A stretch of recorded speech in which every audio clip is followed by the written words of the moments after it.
近日，美国拳坛那边小动作不断，原又是咱们中国拳坛在世界擂台上一路高歌猛进，佳绩频传，眼瞅着就要把各项纪录刷出新高度，甚至大有赶超美国拳坛之势。这可把美国那帮人给急坏了，心里那叫一个憋屈，寻思着绝不能让中国选手登顶世界级拳王的宝座。于是乎，美国部队那边一咬牙，豪掷重金从特种部队里挖来一位格斗教官，派到中国来搅局。这教官可嚣张得很，赛前那牛都快吹破天际了，大言不惭的放话，给我3个月，我能把整个中国拳坛揍得找不着北。还一个劲的吹嘘自己的腿法举世无双，号称世界第2就没人敢认第1，那副不可一世的模样，仿佛已经把胜利奖杯揣进兜里了。咱中国拳坛这边也不含糊，得知此事后高度重视，一番斟酌，派出了当时在河北散打界声名赫赫、人气爆棚的田心出战。田心在自由搏击领域那也是战绩斐然，留下过不少高光时刻，实力不容小觑。得知对手是如此狂妄的美国王牌，田心一点没怵，提前1年就闭关苦修，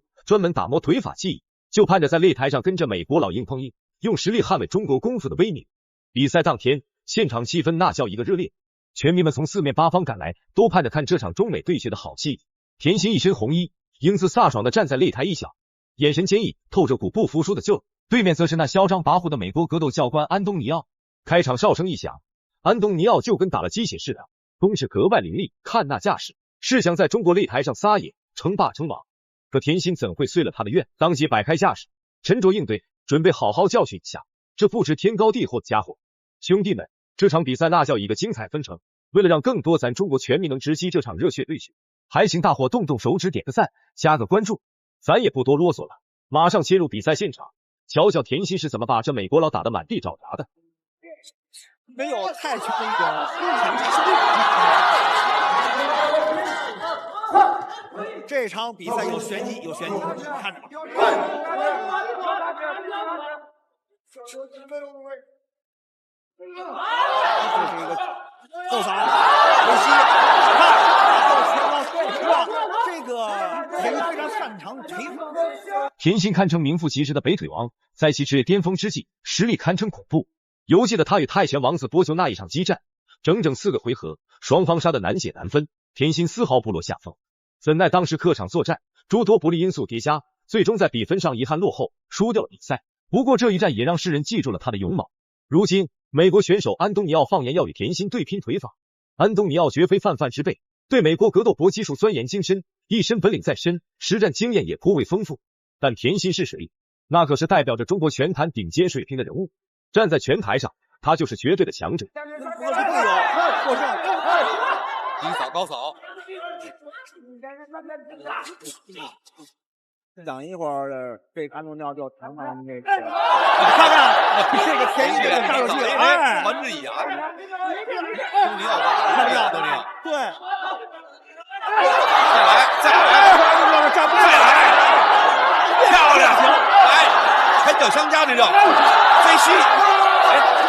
再看一眼，哦，田心才不在乎旁人是否看好这场对决呢，一上场便如猛虎出笼，火力全开，径直朝着对手碾压过去。开场仅仅2分钟的激烈拳脚对拼，就把安东尼奥的那股子锐气给打压了下去，也让他彻底认清了眼前的残酷现实。安东尼奥心里明白得很，要是在这场比赛里没办法把田心击倒，读秒的钟声就不会为他响起。光是在战力对拼环节，比拼出拳精准度这一块，自己就极有可能陷入被动，吃大亏是迟早的事儿。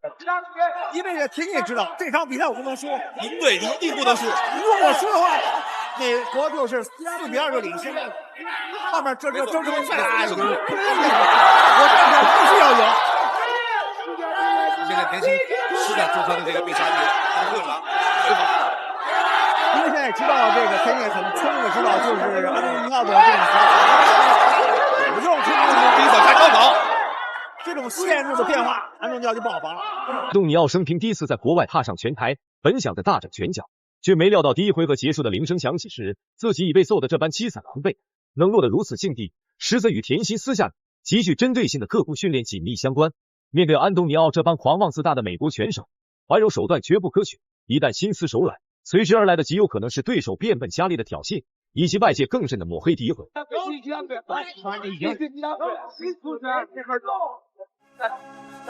看看这在第一回合的这个对吧？把这个边前躲过了，躲过。你看啊，这样做，看人家对方的兵，太大了，啊，反正你知道吗？咱不能这种感觉啊，杀的啊，别的。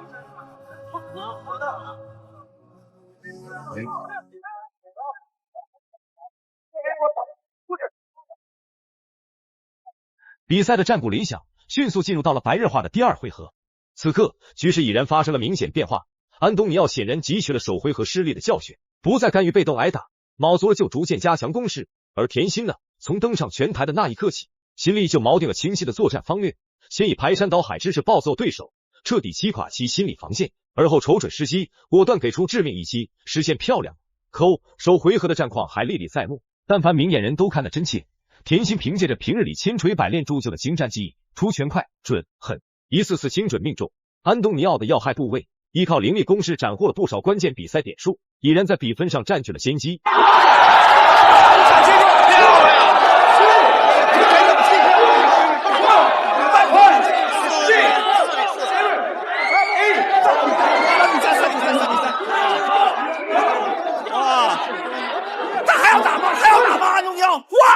太管钱了！别看，